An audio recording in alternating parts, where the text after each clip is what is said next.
Olá, amigos da Leandro Stormer. Estamos iniciando o Farol LS para o dia 18 de agosto de 2015. Hoje é terça-feira. Sou Fábio Figueiredo, Vlad, como o pessoal me conhece. Trago para vocês as movimentações do dia. Terça-feira em que o mercado tenta corrigir a última perna de queda, né? Tocamos aquela LTA. Detalhes vou apresentar para vocês exatamente agora. Certo? Então temos aí na tela o gráfico do Ibovespa, fechando com alta de 0,49%. Tá? Ibovespa deixou um candle de dúvida, com sombras inferiores, sombra inferior, sombra superior, até por volta das 16 horas, nós tínhamos o mercado trabalhando bastante positivo, né? Uma alta aí na ordem de quase 2%, mas esse movimento foi devolvido em seguida. Comento que o Ibovespa fez o movimento esperado, houve o toque aqui da mínima do ano, né, a zona dada pela mínima do ano, a gente tinha desenhado aqui a faixa dos 46.950 pontos como uma faixa de objetivo, né, logo abaixo tinha a mínima do ano em 46.600 aproximadamente. Naquela zona de preço nós tínhamos a LTA, que conectava fundo de 2013, 2014 e agora vai marcando aí o ponto de inflexão até então de 2015. Obviamente que esse ponto de inflexão é confirmado se a máxima de hoje for superada. O que podemos dizer no momento é o seguinte: o Bovespa já tem 5 movimentos de impulso para baixo, né? 1, 2, 3, 4, 5. Esses 5 movimentos seriam de uma onda C, né? Que seria a terceira onda corretiva a partir do movimento de queda iniciado lá em maio, onde essa seria a onda A, essa a onda B e aqui a onda C se desenvolvendo. Isso faz completo sentido se aquela contagem que a gente vem acompanhando, para quem acompanha os meus artigos no site, estiver correta, né? A contagem que eu venho defendendo é que isso aqui é uma onda 1, ela não está invalidada ainda, né? Isso aqui seria uma onda 1, aqui nós teríamos a onda 2 do movimento, e quem estaria aí se desenrolando seria a onda 4, a onda 4 da 3, né? Então aqui seria 1, 2, 3, aqui a onda 4 e possivelmente aí mais uma ondinha seria esperado se essa contagem estiver correta. Tá? Vamos ver o que o mercado faz para as próximas semanas. No momento é muito cedo para afirmar ainda que o mercado fez um fundo, a gente precisa de máximas e mínimas maiores, mas já é um candle branco. Depois de 5 dias de queda, colocando aqui gráficos mais curtos, a gente tem divergência aparecendo, né, através do FR de 14 nesse tempo gráfico aqui no caso dos 240 minutos. É no diário também. E outro ponto interessante é que a linha de referência do canal de alta foi tocada, né, a linha de referência alternativa aqui em tracejado. E uma outra curiosidade é que a extensão de 100% desta perna de maio o mercado encontrou hoje, aqui em 47.300. Esse era o objetivo, né? Na verdade, tocou ontem. Confesso que eu vi hoje essa extensão e hoje o mercado respondeu positivamente a isso. Vamos ver se o mercado confirma aí nos próximos pregões esta leitura. Lembro que vínhamos comentando da situação, da movimentação do Ibovespa a partir dos movimentos feitos pelo IFNC, que é o índice do setor financeiro. Tá? E aqui tivemos uma alta um pouco mais interessante, né? O mercado fechou com alta de 1,5%, chegou a trabalhar com alta superior a 3%. O mercado tocou a mesma zona de suporte, a mínima do ano, ali deixa candle comprador, mas também é um candle de dúvida muito amplo, né? Sombra superior, sombra inferior. Se a máxima de hoje for superada amanhã, a gente vai poder afirmar de maneira mais categórica, temos um fundo acontecendo. Tá? Muito bem. É hora de falar do IEX, que é o índice do setor elétrico, deixando um dojizinho, candle também de dúvida.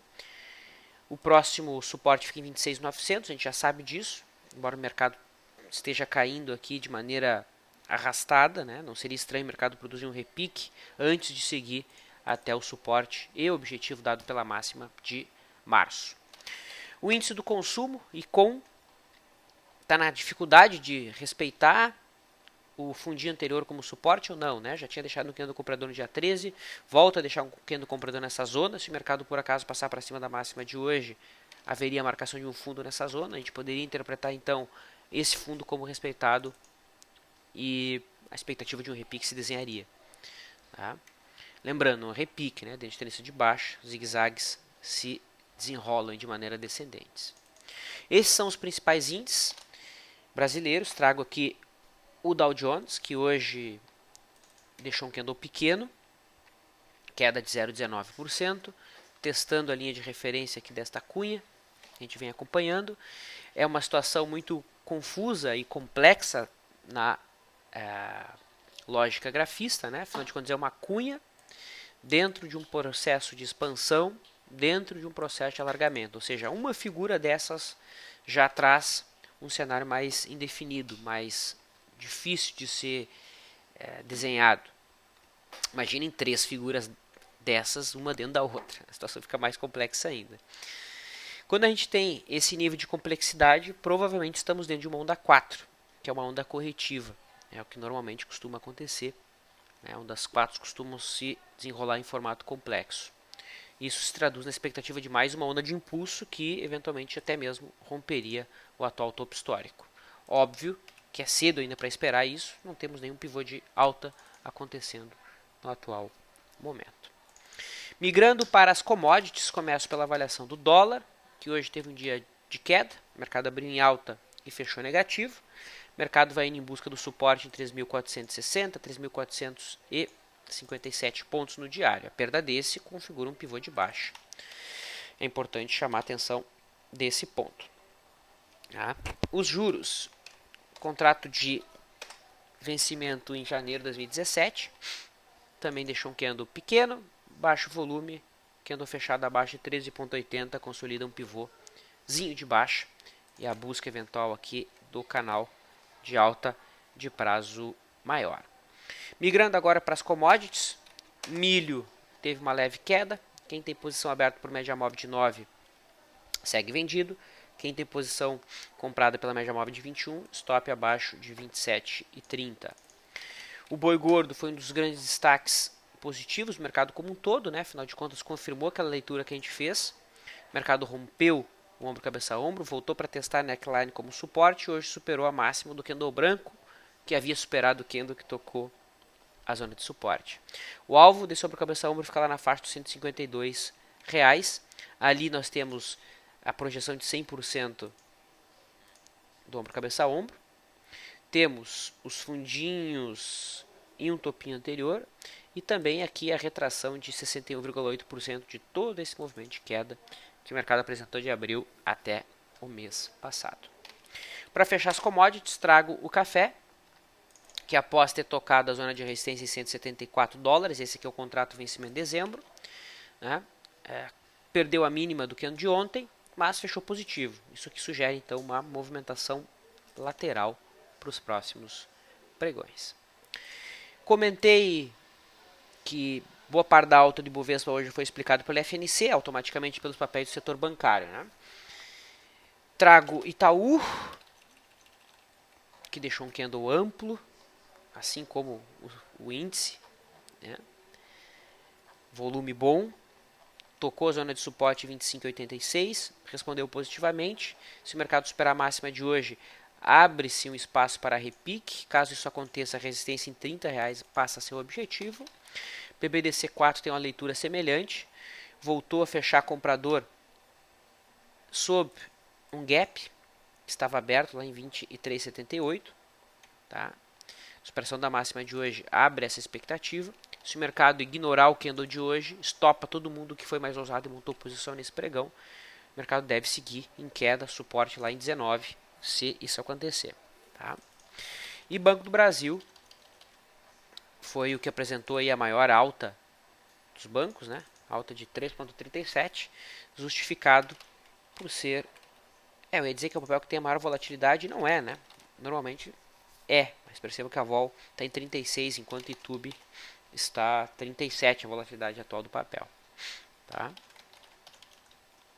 Interessante que o papel respeitando aqui a linha de referência, muito próximo do canal de baixa. Lembro que esse foi um papel que na quinta-feira a gente estudou uma venda, né? Optou por não fazer essa venda e foi uma venda, uma boa escolha, né? Hoje o mercado estaria dando calor. Siderurgia, coloco primeiramente CSNA3, inclusive é uma posição que a gente tem aberta na venda, que teve stop ajustado para a máxima de hoje.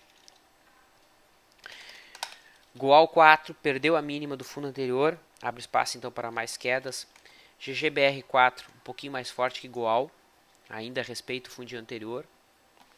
E os Minas tocou a zona de suporte dado pela mínima do ano, 3,35. Abaixo disso, os Minas não tem suporte importante, tá, pessoal? Não tem suporte importante. Tem o topo anterior lá de 2000, 2001 em R$2 e o fundo dado por memória de preço de fato em 78 centavos. Olha só. Vale seguiu em queda, fechou um gap que estava aberto, tá? Na zona dos 14. Tá? Entre esses 14 que hoje foram perdidos de 13,70 a 13,35, nós temos uma ampla zona de suporte. Nós temos a mínima do ano naquele ponto, nós temos topo do ano de 2004, fundo do ano de 2005 naquela faixa. Tá? E também a linha de referência desse alargamento aqui do semanal. Okay. A Vale 3, que estava mais forte, né? Na realidade essa semana a Vale 3 está caindo 4 e a Vale 5 caindo 3 e pouco, 3,40, vai se afastando daquela resistência que a gente estava observando para uma compra, né? Até porque já perdeu o último fundinho e uma expectativa positiva que se desenhava a partir do rompimento dessa zona acabou se esvaindo com a queda de hoje. A Petro é um papel que a gente tem uma venda em aberto, ficou a pouquíssimos centavos da nossa realização parcial, para ser mais exato, ficou a 8 centavos. Essa é uma postura que a gente toma de ajustar o stop para máxima ou para mínima, né, se for uma compra do candle que se aproxima da RP, quando a mínima ou a máxima fica 1% de distância, a gente faz um ajuste. Então o stop hoje fica na máxima do pregão de hoje, com isso a venda do dia 14 tende a não gerar mais prejuízo, né? Certo? Então essa foi uma cududa que a gente tomou. Além de Petrobras, coloco aqui a movimentação de GET. Lembro que esse papel a gente comentou no Farol, aqui no dia 10. Hoje o papel fez um belíssimo movimento, deu argumento para realizar parcial, quem montou posição naquele dia. Resistência relevante mesmo em GET somente na faixa dos R$18,65. HGTX, comentamos nos últimos dois faróis, né? Sexta-feira no rompimento do pivô, que era uma compra desconfortável, o mercado não nos ouviu e seguiu em alta, pagando bem quem foi mais ousado. O papel subiu 8% ontem. Só que ontem era uma barra 20-20, a maior das últimas três. Logo, uma tática de guerrilha. Tática de guerrilha essa que foi acionada na venda, né, com o mercado abaixo de 13,25, gerou venda, com stop acima da máxima de hoje. Lembrando que é uma venda por tática de guerrilha, uma abordagem um pouco mais ousada aí de trabalhar. JBSS, frigorífico, né, encontrou uma zona de suporte dada aqui pelo fundinho anterior e também pela LTA. Olha só que bonito. LTA que conecta fundos de 2014 e 2015. Nessa faixa de preços, hoje a JBSS deixou um candle comprador, certo? E com isso a gente deve esperar o teste da resistência lá em 13,75. Pelo menos esse é o movimento esperado, mais provável. Se a gente coloca um gráfico semanal, o que nos deixa um pouco desconfortáveis é o fato das médias aqui já terem viradas para baixo, né? Tanto a média móvel de 21 semanas quanto a média móvel de 9 períodos. Mas é um sinal que chamou a atenção. Okay. MYPK foi um papel que a gente estudou a possibilidade de uma venda na sexta-feira, né? Por conta do candle fora das bandas, não trabalhamos essa venda e fizemos muito bem, o mercado seguiu em alta, teria nos estopado a essa altura do campeonato. E percebam que hoje Já é o 9º dia de alta consecutivo e não há nenhum sinal mais tranquilo aqui para se apostar num retorno à média. Esse candle que ando de dúvida e que não está completamente fora da banda. Então, dentro da nossa abordagem, não há muito o que fazer. Resistência e objetivo para esse movimento de alta que está se desenvolvendo por um prazo maior, a princípio fica em 19,60. Para fechar os destaques do swing trade, eu coloco o TIMP, que confirmou a expectativa de fundo que a gente veio defendendo nos últimos pregões. Tínhamos divergência de alta aqui, né, entre a onda 3 e a onda 5. O mercado monta esse fundo. Hoje é possível afirmar que temos um fundo, na realidade ontem mesmo, né, máximas e mínimas maiores. Hoje o mercado consolidou essa expectativa. O objetivo dessa correção fica no topo da onda 4. Então, depois de 1, 2, 3, 4, 5 movimentos para baixo, o objetivo acaba sendo o topo da 4. E Vivit 4 encontrou amparo aqui na linha de referência do canal de baixa de prazo maior e também na linha de referência desse alargamento que a gente aí acompanha. O objetivo, se o alargamento que o papel vem trabalhando for respeitado, fica lá na linha de referência, na faixa dos R$47. Deixa eu colocar as atualizações de swing trade. Nós tivemos hoje algumas atualizações. A primeira delas foi o stop loss de SLC3. Tivemos uma compra no rompimento, uma compra na correção, certo? O mercado fechou abaixo hoje do stop de fechamento. Com isso, o trade então encerrado aqui no prejuízo. Também tivemos realização parcial em Banrisul. Trade contra a tendência, dia 14, atingiu o RP hoje em 8,09, stop está no ponto de entrada. E tivemos trades de FR2, assim, o stop ajustado da Petro, né, que a gente já falou. Tivemos atualizações de FR2 método Stormer. Ambev atingiu a máxima dos 2 últimos pregões, trade foi dado ontem, inclusive. E a posição foi feita em UGPA. Alvo dessa compra em UGPA fica na máxima dos últimos 2 pregões. Já abordei a visão de swing trade do mercado. Quero trazer um long and short que me chamou a atenção, que a gente montou aqui hoje, dentro da nossa abordagem quantitativa, que é, deixa eu mostrar aqui a minha planilha, que é um long short interessante.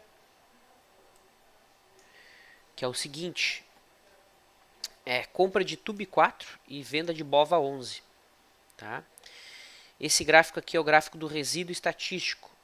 O que é o resíduo estatístico? Nós usamos uma regressão linear para, entre aspas, prever a movimentação do outro ativo. Certo? A diferença entre essa previsão e o valor real é o resíduo. Se esse resíduo for estacionário, ou seja, se ele tiver a propriedade de retorno à média, nós buscamos por operações de long e short. Esse é o modelo conhecido como modelo de cointegração. E esse modelo de cointegração não usa a abordagem de cash neutral, ou seja, ele não compra R$30 mil e vende 30 mil, por exemplo. Ele utiliza o beta de um papel contra o outro para estimar o valor a ser alocado no outro ativo em questão. Por exemplo, se eu estou trabalhando com uma compra de 1.000 e TUB 4, eu deveria nessa situação aqui vender 400 BOVA 11. Ou seja, eu preciso alocar R$8 mil. Ah, Fábio, se eu quero montar uma operação com 50 mil reais. Bom, então, teria que montar aqui com 1.800, isso? 800. Aqui, deixa eu só multiplicar que isso aqui está errado.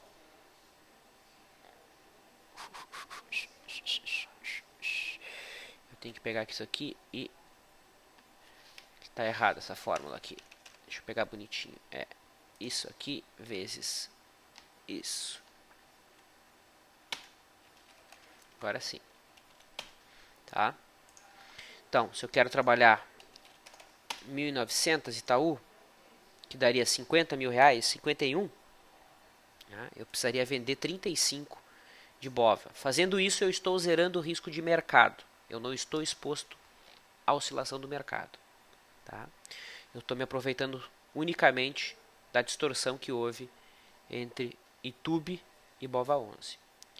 Lembro que esse tempo atrás a gente comentou uma operação de cointegração em Banrisul e TOTS, né? Que não era uma operação de long e short, não era compra e venda, era compra e compra, né?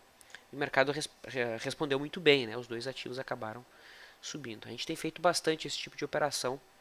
Quem quiser informações sobre essa abordagem de mercado, que é uma abordagem completamente diferente, manda e-mail, por favor, para mesa.ls@leandrostormer.com.br, tá? Mesa, deixa eu escrever aqui, mesa.ls@leandrostormer,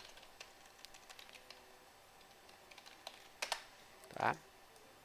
A gente tem uma equipe que faz acompanhamento dessa abordagem e a gente estava selecionando alguns clientes para participar.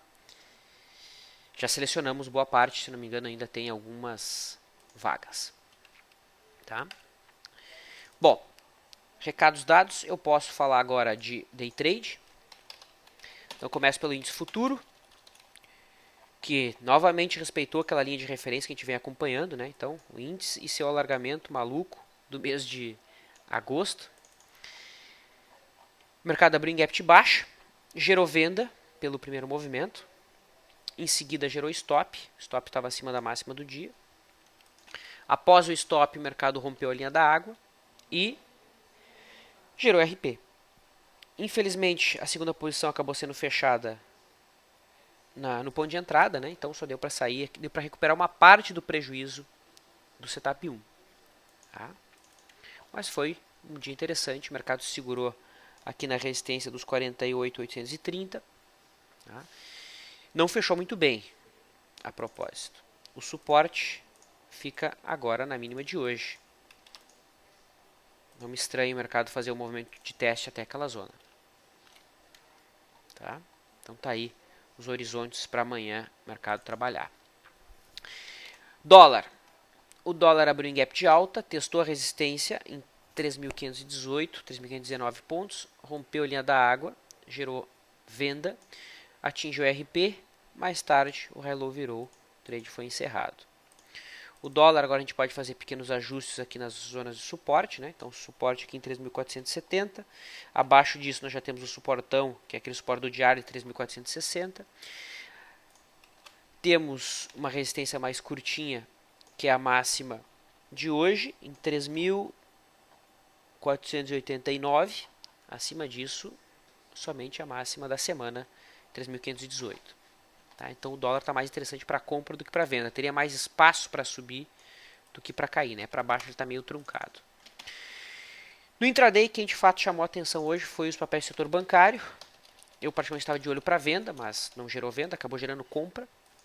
O mercado aqui no caso é o Bradesco, que abriu em gap, está de baixa, fechou o gap, voltou a cair, marcou a mínima do primeiro movimento, fiquei de olho numa venda, isso não aconteceu, muito pelo contrário, rompeu a linha d'água. Após isso, o mercado se movimentou positivamente, qualquer método aqui de condução de trade ofereceu no mínimo uma realização parcial. Tá? Itube também teve a mesma configuração, tá? Aqui estava a linha d'água do dia, o mercado abriu leve gap, se movimentou lateralmente, não gerou venda, rompeu a linha d'água convictamente às 13h15, se movimentou positivamente, deu para no mínimo realizar parcial aqui no meio do caminho. Petrobras não gerou nenhum trade muito limpo, muito fácil de ser visto, de ser operado, dentro da nossa abordagem. Vale 5, mesma coisa. Tá? Na realidade, Vale 5 chegou a gerar venda aqui, né? A gente foi ser bastante cético às 12h45. O problema dessa venda é que aconteceu por volta da 1 da tarde. Né? O horário de almoço ele é muito difícil de ser trabalhado, sinais que tem a característica de falhar bastante. Quem ignorou isso, vendeu aqui nesse ponto, acabou sendo estopado. E esses foram os movimentos que realmente chamaram a atenção no intraday, dentro obviamente dos principais ativos, não citando aqui alguns ativos que fizeram oscilações interessantes, como a BVMF, né? E ativos secundários, assim como ela. Ok? Muito bem. Eu me despeço, deixo um abraço a todos. Agradeço as mensagens que tenho recebido. Se faltou algum papel aqui para ser comentado, abaixo do vídeo você pode fazer isso no próprio YouTube sem problema nenhum, tá bom? Até o próximo farol, pessoal.